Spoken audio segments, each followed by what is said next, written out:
45 years old, and his whole life is behind him. Paula had been taking care of Emma and living with her for 2 years. Emma had died 2 days ago. Her son had appeared from somewhere and was about to come to decide Paula's fate. The door opened, and the son, who had not visited his sick mother in 2 years, and now with arrogance, addressed Paula and put the apartment up for sale. "I will try to sell it as soon as possible. You have nowhere to go anyway. As soon as I sell it, you will leave immediately. You can take whatever you want from here. Understood?" "Understood," Paula replied. The heir to the apartment left, and the woman cried for a long time, sitting on the couch, wondering why people in life have black and white stripes and I only have a black one. Ausend. His parents had to sell their apartment a quarter of a century ago to pay their debts. She had no relatives of any kind, although her mother said that Paula had an uncle who lived somewhere in Madrid. But this guy didn't even want to know anything about relatives like them. His mother worked in the factory as a cleaner. He lived in the factory dormitory. No one married her, and the years began not only to pass, but also to fly. 2 years ago, the factory was finally planted and its former dormitory was demolished, with its few inhabitants having been kicked out. Paula herself could only keep any other person's premises clean. So he began to take care of the paralyzed Emma, so he lived with her, on her pension, even without propiska. And here's another twist of fate. No housing, no job, no money. Gabriel's days were numbered, as they say, but he was an oligarch. The doctors received a lot of money for each day of their lives and tried to ensure that their owner lived as long as possible. And Diego was at his side. He had been at his owner's side for 30 years. This year, Diego turned 60 and realized that his life was about to change. He had not earned enough money for a secure old age, but it was a normal life. One normal old age. The man had no idea how to be and what to do in retirement. Diego and Gabriel decided to call a notary. Diego immediately called the notary on the phone. The notary arrived a few minutes later. Diego, the oligarch, began to give orders. "I have distributed almost all of my inheritance among my children and grandchildren. I feel like these are the last days I live in Estio Sand. I would like to live until the new year, but a month is too long for me. I want to fulfill all my duties until the end. Diego, now the notary will prepare an account for you. There is enough money for your old age without problems. In this account you have more than $5 million. The notary inserted his word. Gabriel shrugged, refused. Then the men began to argue about the money they had been given. Diego thought it was too much, but Gabriel was not deterred. "I used to have parents, one sister, but I was a very bad son and brother. My parents are long gone, my sister too. But I must have a niece. Last time I saw her, she was 5 years old. He must be 45 now." He nodded toward the nightstand and finally pointed at a photo. "Ausend, this is my sister. She is dead. She had a daughter, Paula. This is my niece. Here's your old address. Diego, when I die, go there, find my niece, then go to a notary. And you, Daniel, according to the circumstances, make sure that she does not know her needs for the rest of her life. Here's $8 million in this account. From this account you take 10% for yourself, the rest for my niece. Let her be happy. Write the necessary document. I'll sign it, or I won't have time yet." Daniel nodded his head, and at that same moment, the old oligarch's eyes filled with tears as he repented of the sins he had committed. Meanwhile, the buyers took a long look at the late Emma's flat, and then agreed on a price. Ausend, the former landlady's son, approached Paula and asked her to leave the apartment as soon as possible. Paula took a look at the apartment where she had spent the last 2 years. Then he walked to the entrance and sat down on a cold bench. The snow was falling. He didn't remember where he was going. Shortly afterward, he managed to see the landlady's son passing by with the buyers. Without even paying attention to it, they got into the car and drove away. Ausend and Paula were still sitting on the bench, trying to find some way out of the situation. But above all, it was a shame that in 4 days, New Year's Eve, all the people are decorating Christmas trees, preparing for the holidays, and she doesn't know where to go and what to do next. He even came to realize that it is very good to be a child. You believe in miracles and in Santa Claus, who fulfills almost all your whims. Paula raised her eyes to the sky and asked Santa Claus to give her a little happiness for the new year. At that precise moment, a beautiful car stopped in the parking lot near her, and two richly dressed old men got out of it. They looked around and almost immediately saw Paula sitting alone and headed towards her. "Hello, could one of them, with an athletic figure, tell us where we can find Paula? They told us he could live in this house." "Me." The woman looked at them surprised. "Could you show us your passport?" The other one with glasses asked. The woman handed him her passport. The one with the glasses smiled happily. "Did you know a certain Gabriel? He wasn't your uncle.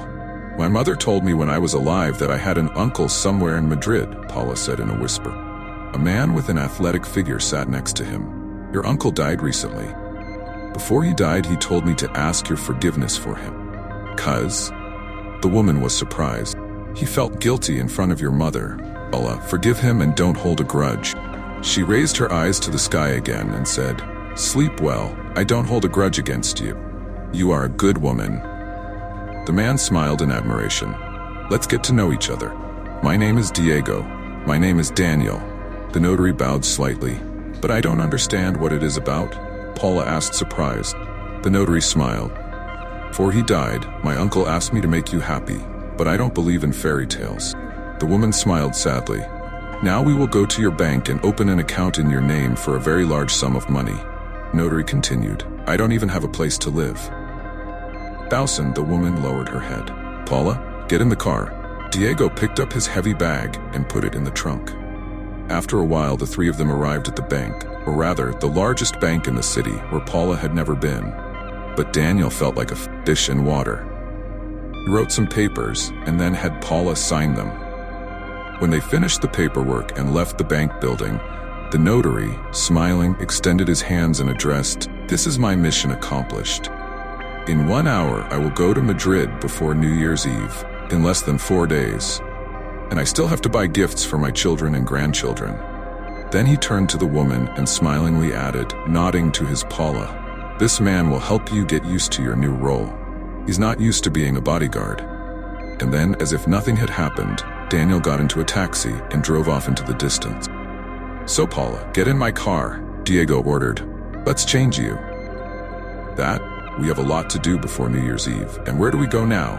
The woman didn't understand it, but Diego was already on his way to the best hotel in the city. Paula still couldn't believe what was happening. He hadn't imagined there were suites. He hadn't imagined that you could order anything over the phone and have it delivered immediately without having to look at the price. And on the night of the first day, when I was as if hypnotized, sitting in that royal room and remembering the incredible events of the day, Diego knocked on the door. Then the man Paula simply said, "Let's have dinner at a restaurant." And from these words, she simply froze. She was invited to a restaurant, invited by a man like Diego. And immediately came the, "Oh, horror, I have nothing to wear." "Come on, Paula. I too am in old jeans and he is simply used to guessing the thoughts of his subjects." "Come on," the man said confidently. They dined for a long time. Diego told him about his uncle, whom he didn't even remember, and who by some miracle remembered his existence. And Paula more and more often found herself thinking that she didn't want dinner to end and just wanted to sit and look at that man. But dinner ended, Diego paid, and they returned. Paula stopped near her room. "Now you have a different life. You have a lot of money, and money attracts attention, and not always to good people. As long as I'm around, you have nothing to fear. But if something worries you, don't do anything. Call me immediately." He smiled approvingly. "Go to rest. Tomorrow we will have a very difficult day." After these words, he seemed to vanish into thin air. Did he go to his room and 2009? For some reason, his heart was pounding in his chest. Her entire life had depended only on herself. Without paying attention to him, he went to bed, and in the morning they had a quick breakfast and went to buy an apartment in an elite house, a 3-bedroom apartment. Problems with purchasing a home? Many. But when there is money, the problem is solved instantly, especially next to someone who always knows what to do. 1000. By the afternoon, he already had his own apartment, a huge furnished 2-bedroom apartment. Paula couldn't believe her happiness, but somewhere in her soul or heart anxiety lurked. He realized that fate, or Santa Claus, from whom he asked for a little happiness, even more than fulfilled his request. But at the end of the day, in that beautiful apartment, there had to be a man with whom she would live her entire life, and that man is still here. But soon, it will disappear from his life, maybe right now. So Paula said in her voice, "Tomorrow we will deal with registration and small worldly matters. I'll bring your things. If you don't mind, I'll bring mine. Of course, bring her and I'll clean the place up." The woman almost sang. Diego picked up the 2 rooms and then carried everything to the car. He inertly followed Gabriel's orders. "If I returned to Madrid, I would have no home, no family, no relatives. But I would have enough money to live, and not just one. But there's only one life he's going to do. Of course, you can buy a nice, big apartment, but get married with latte?" In his opinion, someone might need him just for money. But he and Paula have similar destinies. The two never had happiness. They were in the shadow of life. She was 45 years old and had a lot of money. She would find a husband, but with her shyness, she would probably fall into someone's trap. So the man began to seriously think about taking her with him. But almost immediately, he pushed the thought away. When he entered Paula's new apartment, he saw a pile of boxes in the hallway, and the landlady herself came out with a slightly guilty smile on her face. "I have ordered something here. The apartment is very large. I've already prepared dinner. For a normal man, it is normal for a woman to meet him and give him dinner. But he's had a lifetime of soup rations, restaurants, and delicious cuisine at Gabriel's mansion, and no one cared if he had dinner or not. Tonight, they slept in separate rooms for 30 years. He had to protect not only his master himself, but also his wife and daughter. He had always respected the rules between bodyguard and protected, nothing personal. Now he was like at work, carrying out Gabriel's last orders, being close to Paula. Problem with residence registration was quickly resolved. There was still a little time before night, and Diego helped Paula put things in order. Wasn't much help. I didn't know anything about housework.